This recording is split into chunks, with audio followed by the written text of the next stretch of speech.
कहानी शुरू होती है।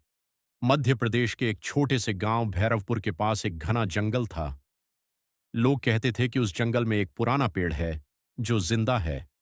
कोई उस पेड़ के पास नहीं जाता था क्योंकि वहां से हमेशा फुसफुसाने की आवाजें आती थीं। राहुल की जिद। राहुल, एक 22 साल का लड़का, इन सब बातों को अंधविश्वास मानता था। उसने अपने दोस्तों से कहा, आज रात मैं उस पेड़ तक जाऊंगा और सच लेकर लौटूंगा। सबने मना किया, पर राहुल नहीं माना। रात का जंगल। रात 12 बजे राहुल अकेला जंगल में पहुंच गया। चारों तरफ सन्नाटा। हवा भी जैसे डर रही थी। जैसे जैसे वो आगे बढ़ा, उसे हल्की हल्की आवाजें सुनाई देने लगीं। आह, जाओ राहुल। राहुल रुक गया। किसने मेरा नाम लिया? उसने कांपते हुए पूछा। वो पेड़। कुछ ही दूर पर वो पेड़ खड़ा था, सूखा हुआ, टेढ़ा मेढ़ा, और उसकी शाखाएं ऐसे हिल रही थीं जैसे किसी को बुला रही हों।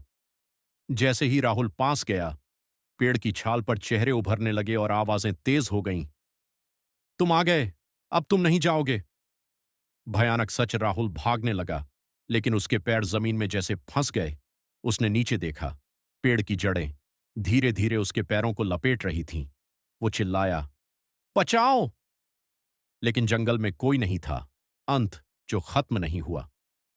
अगली सुबह गांव वालों को राहुल नहीं मिला। सिर्फ उसके फोन की रिकॉर्डिंग मिली, जिसमें आखिरी आवाज थी, मुझे छोड़ दो, मैं वापस नहीं आऊंगा। उस दिन के बाद उस पेड़ से एक नई आवाज आने लगी, मुझे बचाओ, कोई तो मुझे यहां से निकालो। और वो आवाज राहुल की थी। कहानी का ट्विस्ट सबसे अलग।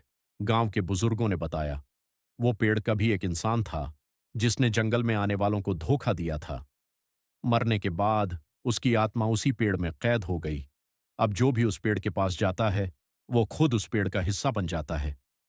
अंतिम चेतावनी, अगर कभी तुम्हें जंगल में कोई पेड़ तुम्हारा नाम लेकर बुलाए, तो कभी पीछे मुड़कर मत देखना, क्योंकि शायद अगली आवाज तुम्हारी हो सकती है।